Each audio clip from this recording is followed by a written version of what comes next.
Huwag na huwag mong subukan kaibiganin ulit yung taong sumira sa'yo. Yung taong nagtaksil sa'yo.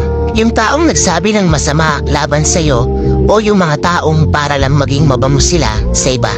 Tapos ikaw, na kaibigan nila, binabaho nila.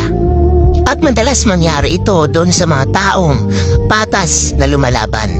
Kaya kung isa ka sa mga nakadanas ng ganito, yung pagkatapos mong pakisamahan at itrato ng ayos, gagawan ka pa ng kwento.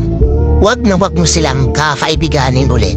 Marami pang tao dyan na pwede mong makasama. Yung tao na magiging masaya kasama ka.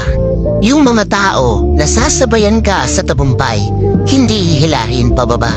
Bagkus, ipupush ka pa paitaas. At tandaan mo, ang ahas, nagpapalit lang yan ng balat para maging mas malaking ahas. Pero, kahit ilang beses pa yan magpalit ng balat niyan, ahas pa rin yan. Real talk lang yan.